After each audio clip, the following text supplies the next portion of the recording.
Welcome back to Dylan with Age of Wonders 4. I must mention here that from now on, episodes will be 40 minutes, published every other day for the foreseeable future. I'm seeing how that works.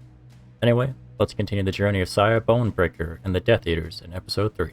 Should just focus on the skeleton and the zombie.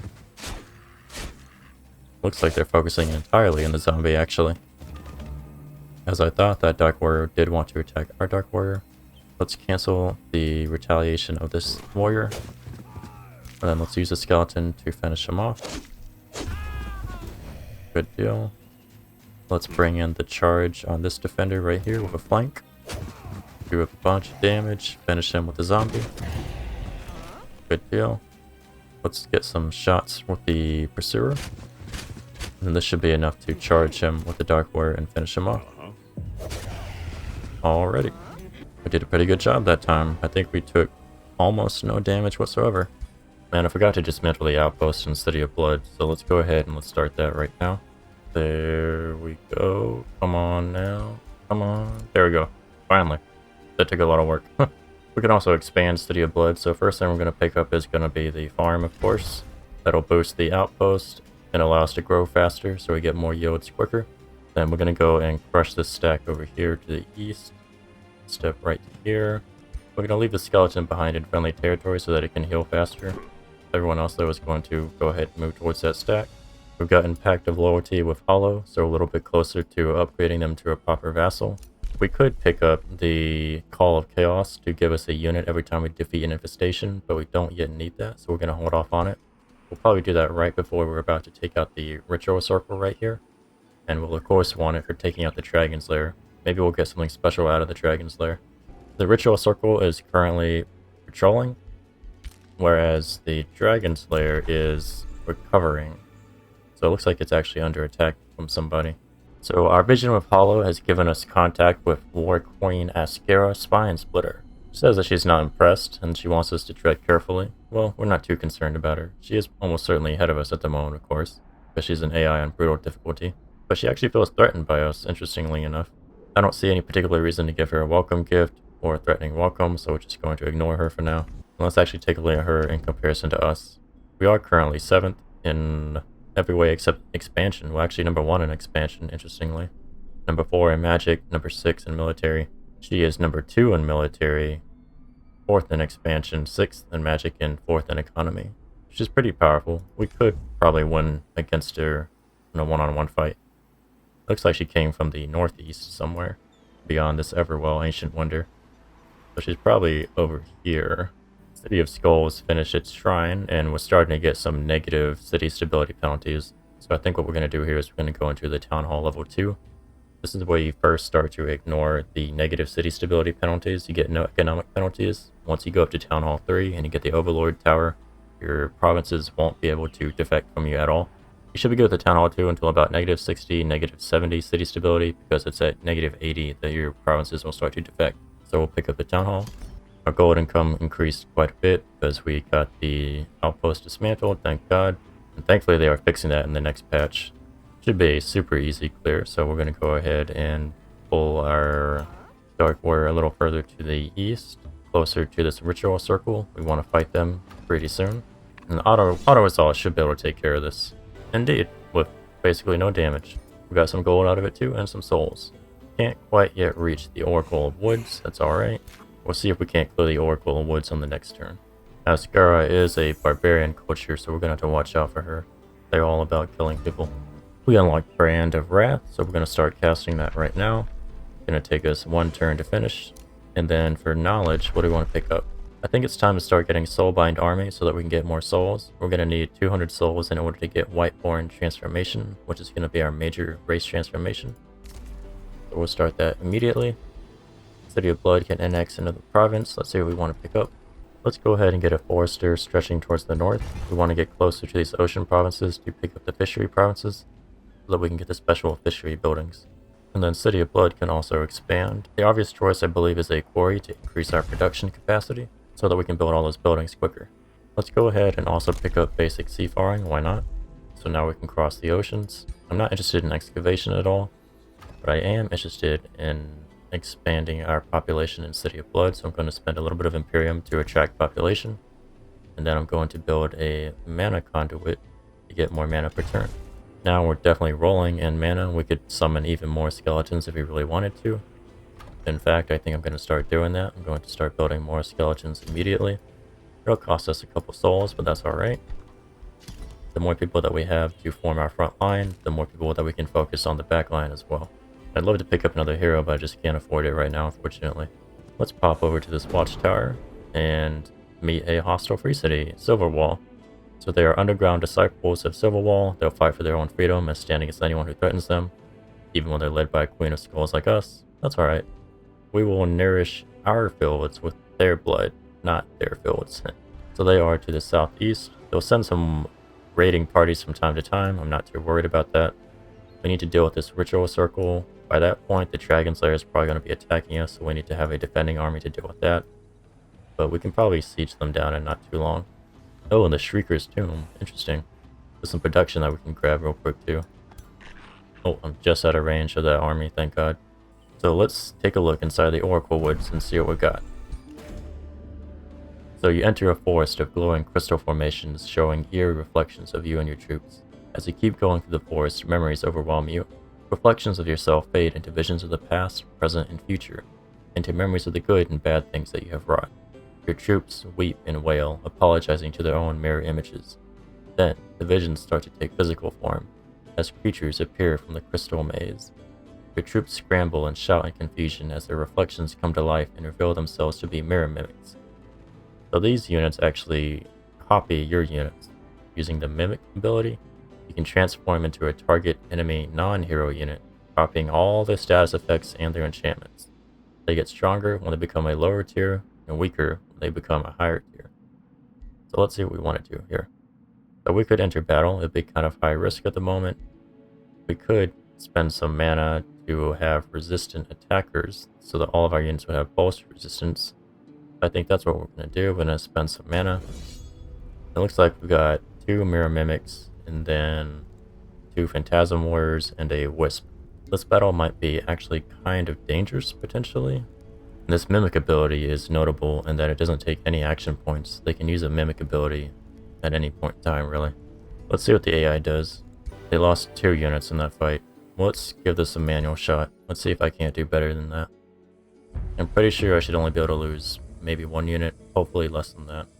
Alright, so the Mirror Mimics are in the middle of the grounds. We want to kind of give them something like a skeleton to copy. Honestly, sacrificing the skeleton is something I'm willing to do as well. In consideration of that, let's put the skeleton in front. Let's have the Dark Warrior stand off to the side. We'll keep our pursuers in the back. Let's pull our troops back just a little bit further here.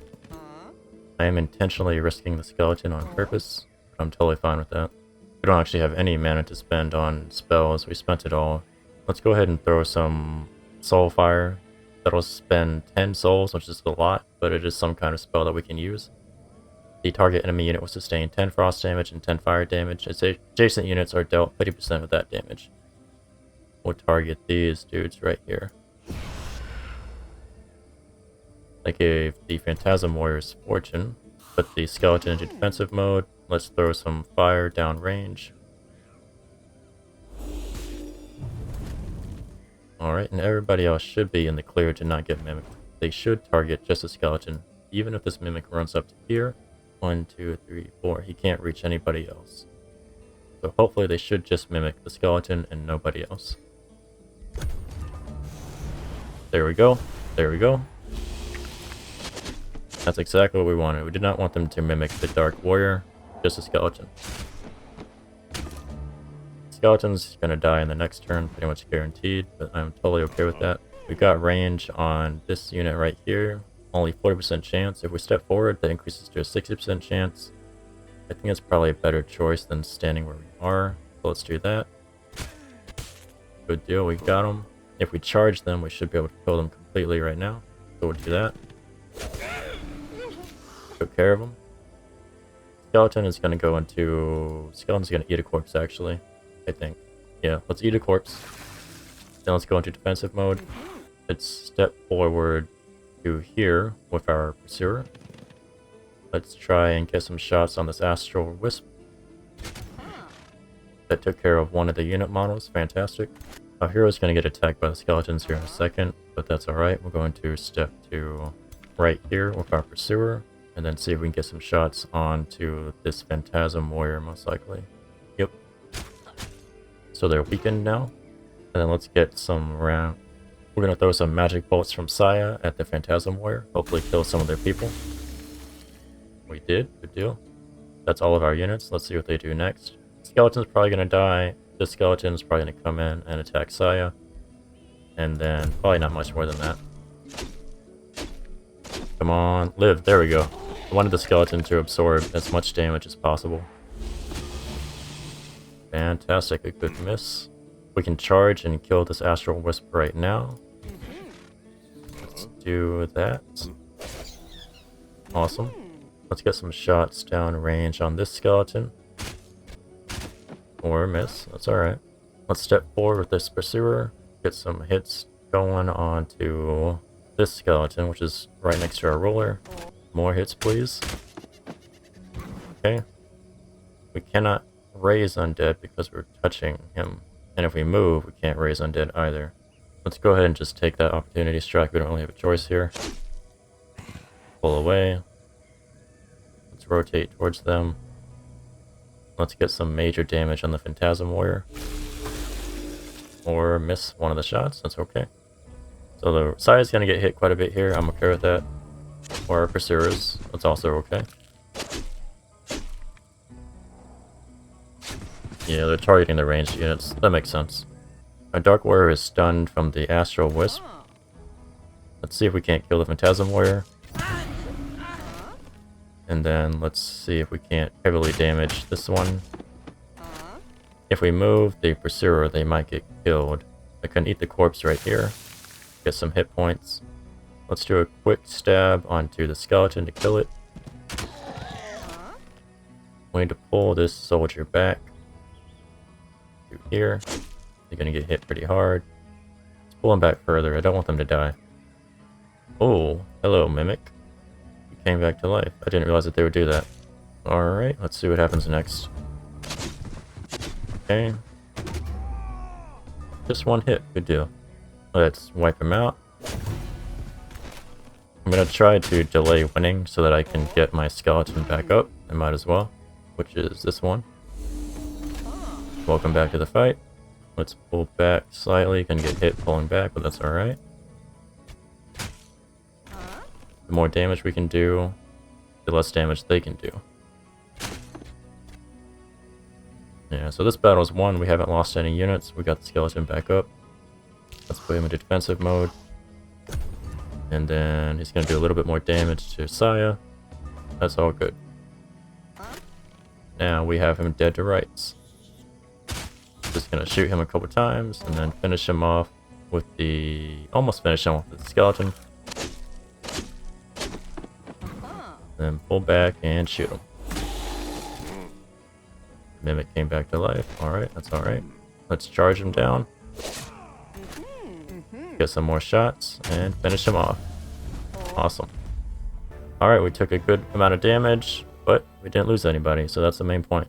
So as the ambush of the strange reflections dissipates, your troops sigh in relief. The Oracle Woods pulsates with a new energy. You see a path with many forks up ahead, each one leading to freedom.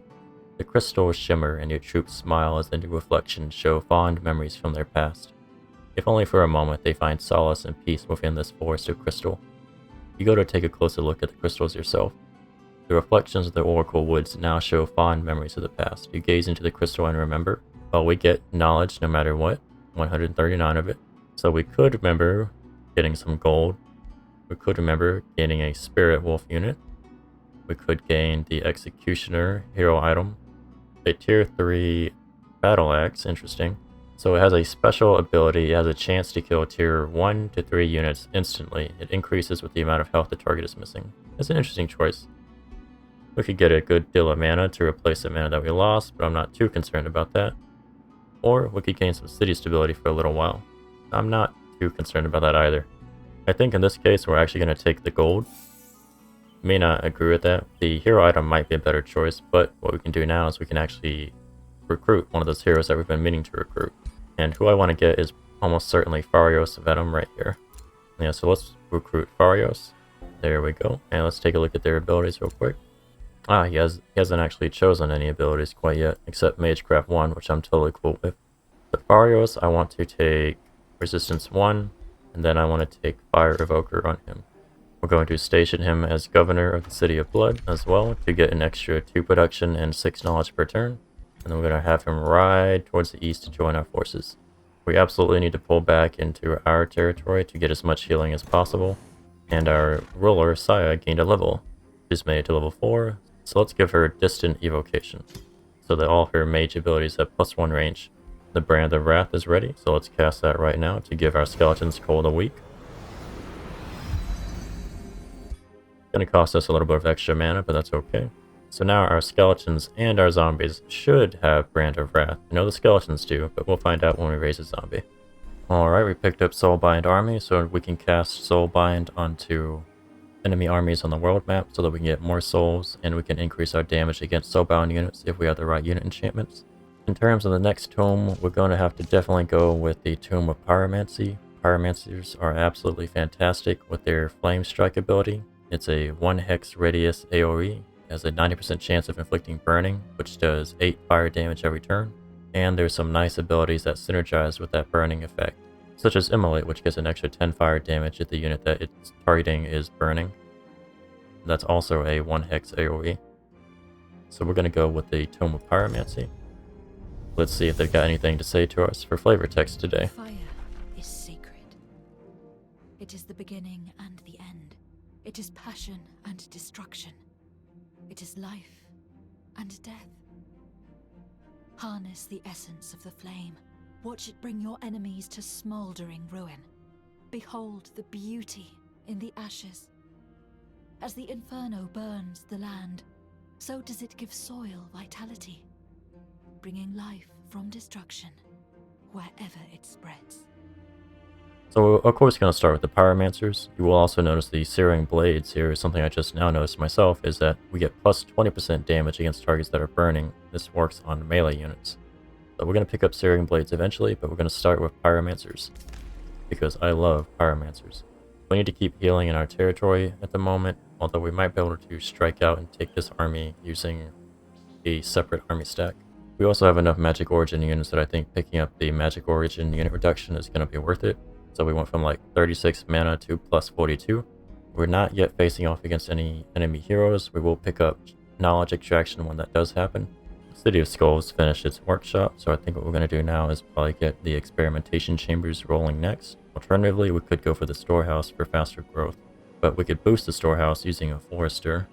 I think we're going to go for the Experimentation Chambers next, and then a Storehouse after that. We'll build our Forester on this province to the north of City of Blood in a couple turns. For City of Skulls, let's get the Granary rolling next. We're going to be able to build a second Forester in 3 turns once we get some population going. So let's start that Granary.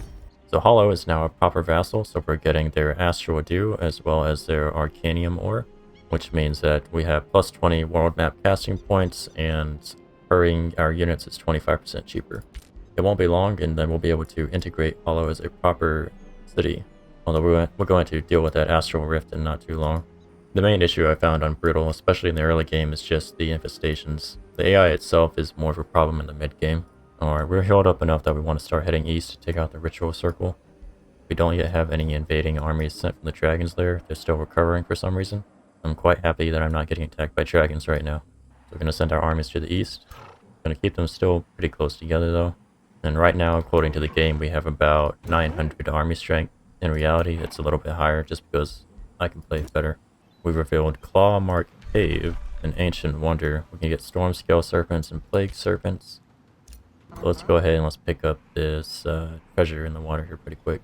So like I said, let's get started on that Storehouse. We can boost it using a Forester. I think we'll go ahead and actually spend some Imperium to attract some population, then build a Forester to the north. So that boosts the Storehouse, gives us some of our money back, makes it shorter to build. And let's actually spend some Imperium on City of Skulls as well. And let's start stretching off to the west with another Forester. We've got 1 turn left until the Pyromancers get researched, and then I'm going to start building probably 3 to 4 Pyromancers. We've had a rivalry declared against us, so Ascara is not very happy with us. She's declared a rivalry, she's trying to get grievances so that she can justify a war against us. She is still, however, feeling threatened, interestingly. I don't mind her coming here. Her coming here gives us souls as well as experience. Now, if I was getting attacked from like 2 or 3 different directions, that might be a little bit harder. We picked up Pyromancers, so what we're going to pick up next is probably going to be fire arrows. This is going to increase our ranged physical damage by +4 fire at the expense of 2 physical, and gives us a 30% chance of inflicting burning. So let's pick that up. That's going to increase our pursuer damage significantly. So we can push into the ritual circle here. We're not going to get attacked by the defenders, but we might get attacked by the patrolling units. And with those Pyromancers research, we're also going to start building Pyromancers in both of our cities. Well, we can build some Warlocks as well. We want to get those as well. They have the Sundering Curse, which lowers the defense and resistance of the enemy and inflicts weakened as well. We're going to build some of those too. Because our race has got the Arcane Focus, we definitely want to build more of a mage backline, and then have like skeletons and dark warriors in the front line. That's the whole idea behind this race. Sigara herself has come over here, and as I suspected, the Marauders have decided to attack our stack. They only have the 1 army, which is a good thing. We don't have to deal with that extra Inferno puppy. We're going to auto-resolve, see how the AI does, but of course we're probably going to have to manually play this. Alright, so we did lose 1 skeleton. I think that was almost unavoidable, simply because they kept focus firing that skeleton repeatedly. They killed the skeleton 1 time, then I raised it up, I ate some of the corpses with the skeleton, and they continued to focus fire it, so there wasn't much I could do about that. Still, we lost just 1 unit, and we had no damage on any other unit, so I consider that a success. Especially because skeletons are so replaceable. We got 11 souls out of this, we can just raise up another skeleton. We have a quest here. So a distraught member of the Deatheaters Council requests an urgent meeting. They've spotted some blessed souls wandering our land. Such a creature will herald 77 years of bad luck. They basically want us to just wipe out these units. So we'll do that, of course. We won't do it immediately. It'll take a little bit of time for us to get over there. We could pick up Impressment for our unit who wants to cost -30% upkeep. We are also about to clear this infestation. That'll give us a unit-based infestation. I think I want to pick up Called Chaos to do that. And we can go ahead and also get the Impressment to make our units cheaper as well. That gave us an extra 20 gold per turn and some mana, I believe. We definitely want to get a Stone Mason rolling in City of Skulls so we can build more buildings faster. And then we also probably want to pick up a Town Hall level 2 already in City of Blood, since we're getting those negative economic penalties already. There's yet another infestation down here south of Civil Wall that we're going to have to handle eventually. This one, thankfully, is just a bronze infestation spawner though. So we're going to ride in and we're going to take out this ritual circle. First, we're going to take out the Inferno puppy guarding it before we take on the main stack. If we take on the main stack, we have to take on the Inferno puppy as well. So we'll just auto-resolve and smack that thing to death. We took a surprising amount of damage. I'm going to do that myself real quick. Alright, that's a lot better. We didn't take any damage at all. That's what I wanted. Now we can't attack with Saiya, but we can still attack using Barrios. So let's start the battle against the Chaos Eaters. They've got 2 Chaos Eaters, 2 Inferno Hounds, and 2 Inferno Puppies. The Inferno things I'm not too worried about.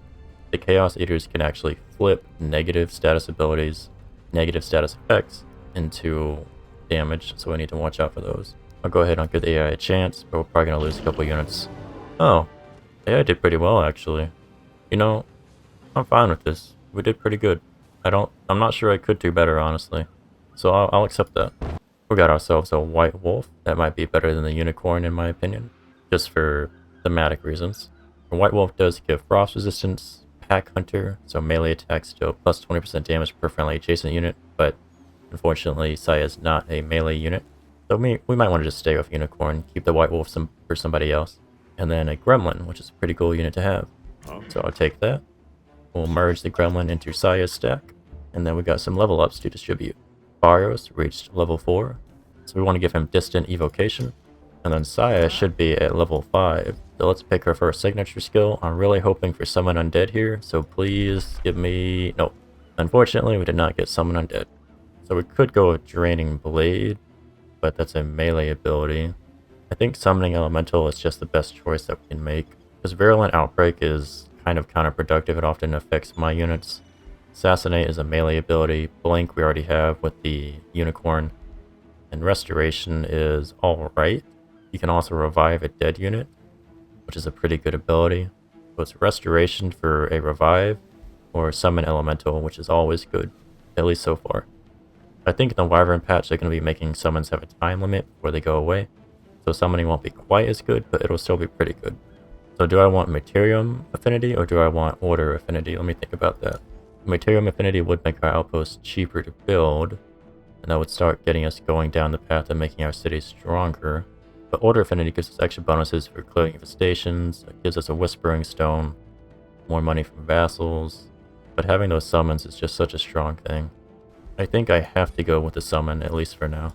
If I want to, I could eventually switch her over. I could also do the affinity bug where I select something and then intentionally reset her skills and then select something else. That does work at the moment, but I'm not going to exploit the game like that. I'm just going to take the summon elemental for now. And then let's give her Sundering Curse to allow her to break defense and armor and inflict weakened. We got fire arrows researched, so let's go ahead and start working on that enchantment immediately. Oh, we can do it right now. We have enough world map casting points. It's going to cost 10 mana total, but it's going to really increase our unit damage abilities. Even the gremlin's going to get it, interestingly. Let's go ahead and start working on a soul bind as well. We want to get those rolling pretty soon. We need more souls so that we can raise more troops. And Silver Wall has at least 2 full 6 stacks. Primarily composed of tier 1 and 2 units, mainly scouts and basic units. They have steel shapers, so these are industrious ones. They're weak against magic, which is good, because we're going to primarily use magic against them. But what I want to do first is I want to get maybe another full 6 stack before I take them on. And it's always a question as to whether or not that Dragon Slayer is going to start attacking us. Yeah, an invasion will emerge in 0 to 3 turns from the Dragon Slayer. We might have to pull back to the main cities. I'm considering taking on this stack right here. The issue is that this Korag has a Bone Shattering Howl, which is a 2 hex AoE for physical damage, and the Swamp Troll has a 1 hex AoE for blight damage. So those units would probably kill at least one of our troops, if not 2 of them. And there's not a whole lot of benefit in killing this stack at the moment. We wouldn't gain anything besides maybe some knowledge from that node. Taking out this stack, however, is a lot easier and would gain draft and a hero item potentially. So let's go ahead and head towards that stack. It gets us moving back towards the main cities just in case a Dragon Slayer sends a invasion force as well. Well, we've got access to the Rally of the Lieges already. So we had 3 reinforcement points that we could spend. I'd actually like to go ahead and pick up a Warlock, thank you. That'll take 75 gold in 2 turns. So we'll have Warlocks and Pyromancers rolling off the line pretty soon. The general steps that you should take in battle for Dark Culture is you should Sunder with your Warlocks, hit them with any other magic units you have, and then hit them with the Archers, and then finally hit them with the melee units. That's the best way to chain the lowering of resistances and defense in order to do the most damage, in my opinion. So we could start summoning Lesser Magma Spirits. These are Battle Mage units. They're pretty good, but I want to go for Searing Blades next instead, so that we can increase our base melee damage of all of our units and get extra damage against any units that are burning. So we should be able to... Whoa. Hello, you were hidden. Phase Beast. That would not be a big problem. I'll give the AI a chance, but I'll probably have to do this myself. Yeah. I think that is acceptable damage. We took a fair amount of damage on this Pursuer that we probably wouldn't have otherwise, but I think it's okay in this case. Unfortunately, we didn't get a hero item out of that. We'll just have to deal with it. Hollow can defend itself pretty well against any Astral Rift units. They can deal with all that. It's not my problem. Not yet. This is not considered our territory, right? Let me find out. It is considered our territory. Holy crap. So when you clear the Ancient Wonder, you can actually get more healing from it. Interesting. I did not realize that. Learn something every day. Let's move these Pyromancers closer to our main stacks. We're going to probably start working on making a 3rd stack in a second. Let's also get some more Warlocks rolling off the line, as well as ideally 1 more Pyromancer. Pyromancers are just that good. They really are. I don't want to say they're the best tier 2 battle mage, but I do think they're one of the better ones. Just because I don't know what all the other tier 2 battle mages are. Yeah, we're going to stick around in the Oracle Woods for just a couple more turns to get some healing. And we're also going to reorganize our troops. We got that Warlock from the Rally of Lieges. Fantastic. And we built a Town Hall level 2 in City of Blood. What would we like to get next? I want to get some Palisade walls in City of Blood, just in case they do get attacked. I don't want to get caught off guard and then lose the city in like an instant. Next, we want to expand towards the Oracle Woods. The Oracle Woods does give us extra mana per conduit, as well as Imperium and a lot of mana straight up. So let's get another Forester, perhaps. Yeah, I think we need another Forester. Foresters are kind of rare in this area, so we need them to boost some buildings later on as well. So we'll get another Forester, and then the next growth, we're going to expand to the Oracle Woods. We could pick up the Crypt Blade hero item, which gives us the ability to resurrect targets that we kill as zombies under our control. That's good for a melee hero. I think what we're going to do next is possibly pick up a melee hero on the next hero. We could get Death Magic for +5 combat casting points per unit death or kill, but I think I'm going to hold off on that. Definitely want to get another Whispering Stone, so I'll pick that up immediately. And the Whispering Stone I would like to give to another free city, but we've only met Silverwall besides Hollow. So we're just going to get that Whispering Stone temporarily to the City of Skulls. It's not going to make a difference, but we might as well. As soon as we meet a second free city, we'll transfer the Whispering Stone over to them. We may have rushed a bit on that Whispering Stone, but that's okay. Let's go ahead and rush the Stone Mason for 4 gold. That'll get the extra 15 production right now. I think that's a worthy trade. That does mean that we can't start anything else but a Wizard Tower, but a Wizard Tower is a good choice, so let's start that. Get extra Imperium as well as vision range, but the Imperium is the main thing. We can integrate Hollow finally. For 270 Imperium, we're going to hold off on that. We do not need them quite yet. They do have their hero, which is a melee hero, so we'll probably get Mr. Azul Venom whenever we do integrate them. I'm really surprised I haven't met very many AI. I really expect them to be much more numerous in the sense that there's larger civilizations at this point in time. We can annex another province to the City of Skulls. What I want to do here is move towards the Analyst Keep. Although moving towards the fisheries is definitely what's up. Yeah, let's move towards the fisheries. Let's get another farm going. We will have to clear these aquatic units in order to access the oyster reef for the gold and the fish for the food eventually. But that puts us in a good position to get fisheries as soon as we can get... Actually, we don't need to upgrade the town hall further. We can start making fisheries next time. Good deal. We picked up Searing Blades. Let's start casting that as soon as we can. We can do it this turn, actually. It'll cost us another 12 mana, but I think it's worth it. So we're upgrading our units more and more. We've almost got enough units concentrated that I think that I can take on Silverwall, especially because they're an industrious culture. That means that they're weak to magic. I am going to need one more skeleton to round out our troops over here in the east. So we'll have 3 Pyromancers, 3 Skeletons, 3 Dark Warriors, Gremlin, and then 2 Warlocks, I believe, as soon as this Warlock gets finished in City of Skulls. Oh, hello. We've met High Chancellor Noctis. He has a wide variety of affinities. Interesting. For him, we have also negative relations as well, so I don't think sending a Welcome Gift is a great idea. I don't think any of these people we're going to be allied with anytime soon. He's a mystic culture, so he has a magic focus. He's been fighting the units over here as well. He's gone with Poison Blade, so he's gone into a nature tome. In comparison, Ascara has gone like almost entirely chaos in nature. Oh, Noctis has some skeletons as well. Interesting. He's gone for a wide variety of abilities. Yeah, he has bone golems. So he's kind of similar to us. So we got a faux pas event. Baron Malern Venom, who we helped kill his father, has come to us. He's outraged. He's received reports of our hero Farius Venom badmouthing him, insulting his appearance, even doing an impression of me while wearing a hunter spider mask. He seems to think he can hide himself behind you, his Queen of Skulls, but I demand there be consequences. So he's deeply insulted. Well, let's see. We can lose allegiance. That's okay. Or we can give Farius Venom lowered morale, -10 morale, and they gain some allegiance. I think we can take some lowered morale on Farius. That's alright. I'll accept that. For Arcane Research, perhaps I should have picked something yesterday. I think I should have picked something last turn, but it does save 1 turn of your research. We're going to go with, I think, Soul Overflow. Yeah, we saved 1 turn of experience. Or maybe not. Maybe not. Who knows? No, I think it saved 1 turn. It would have probably started at 0 out of 240 if it didn't have that 1 turn. So we're good. We need some more gold income, so we're going to go for an underground laboratory in City of Skulls, as well as an underground laboratory in City of Blood, I believe.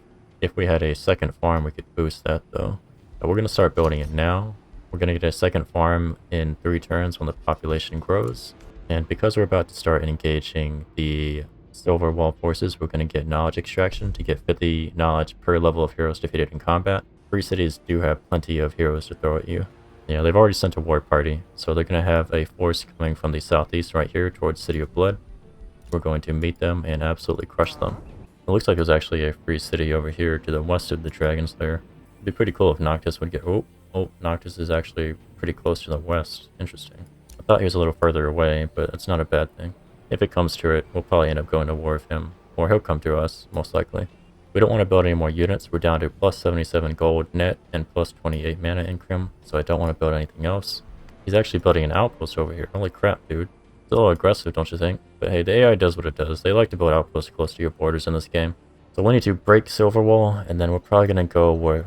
And then we're probably going to go to war with Noctis not long after that. Yeah, we got some grievances against him. That's great. I'm not going to declare rivalry. That's going to cost too much gold per turn. We did get Soul Overflow. We can now pick a third Tomb of Magic. Let's see what we want to get for a tier 2 tomb. Tomb of Necromancy is not bad, but we don't have a lot of actual undead units yet. So it's kind of recommended to skip this temporarily.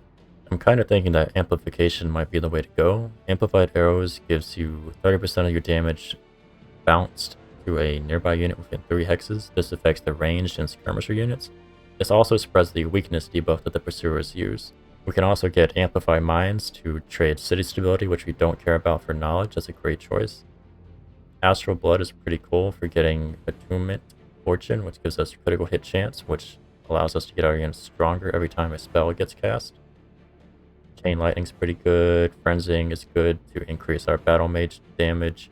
Let's go with the Tomb of Amplification, and let's see what they have to say today, if anything. One of the more fascinating aspects of the Arcane is that it can be turned back on itself, augmenting and amplifying its own essence. Any wizard can cast a spell, but a true master seeks to perfect it and elevate themselves and their magic beyond what mere practitioners think possible. Let's go with Chain Lightning. We could use some more battle spells. I would have preferred Amplified Arrows, but we're currently sitting at plus 28 mana, so it may not be the best idea to actually go with that. We could also pick up getting plus 3 gold per unit tier of units killed in combat, but I think I'm going to hold off. And instead, I might want to save up for Integrating Hollow. Yeah, I think I'm going to save up to Integrating Hollow. We got a notification there that Infestation is sending invading forces. I should have checked whether or not that was the Dragon's Lair or the Astral Rift, but we'll see pretty soon. Yeah, I think we're going to go to war with Noctis here in not too long. They're just too close. And we need to be aggressive on Brutal. He's already upgraded that outpost into a proper city. I'm not sure how the AI does that super fast, but apparently they get the option to. It takes us like 3 turns by default. Once he starts annexing territories, it's going to piss our civilization off even more, so we'll have more reason to go to war with him. He's going to take that Bannerless Keep in not too long as well. I wanted that for myself. We're going to have to potentially burn down this city. We might just leave it as a vassal though. It would give us more income that way. And eventually burn it down. You can declare war on your own vassals if you want to. There's actually a strategy wherein you do that as a shadow civilization to below there. So he's coming from the southeast. Fantastic. There's a strategy where you do it as a shadow civilization where you just kill your vassals over and over to get knowledge from their heroes. Let's quickly wipe out this food stash. Should be a super easy battle. If they want to run away, I'm not going to let them do that. And then auto combat. Murder them. Pretty good. Pretty good. We're going to start moving towards the east to anticipate Silver Wall's raiding party. And then I want to be aware of the Infestation army. This doesn't seem to be coming from the Astral Rift. It might have come from the Dragon's Lair, and it might have attacked one of Noctis's units. I was insulted by... Who insulted me? Noctis insulted me. Alright. So now we have 45 grievances against him. We need to deal with Silver Wall before we deal with Noctis, honestly. We got a Whispering Stone back from Hollow. So let's put that Whispering Stone temporarily into City of Blood. No reason not to. We're 1 turn away from being able to properly integrate Hollow. But if we integrate Hollow, there's a good chance that Hollow is going to get attacked by a Astral Rift army. So we might want to hold off on them. The Infestations don't seem to target the free cities. There isn't anything that we'd like to pick up in terms of Empire skills at the moment. Let's go ahead and hurry production on the Underground Laboratory, get some extra gold income coming. And then I think I'd like to get a mint going next. So let's do that. I could attract some population right now. I'm going to do that so that I can build a fishery. That'll give us access to the fishery buildings as well as a little bit of extra food. Like the shipyard, for instance, gives plus 10 gold, and the mint gives plus 20 gold, but the shipyard is faster to build. So let's start with the shipyard first, and then go into the mint right after that. I'm really interested to see whether or not they send dragons from the dragon lair in the raiding party. Noctis kind of concerns me. He's got a fair number of units close to our western borders. This doesn't look like a invading army, but there is a potential. Thank you so much for watching Dyllin With It. If you enjoyed the video and would like to help the channel reach a wider audience that enjoys this kind of content, leaving a like would help enormously. I'd really appreciate any comments or criticism you have about the video in the comments below so that I can make the videos more enjoyable. What I don't know is broken, I can't fix. Anyway, thanks again for watching, and Saiya and I will see you in episode 4.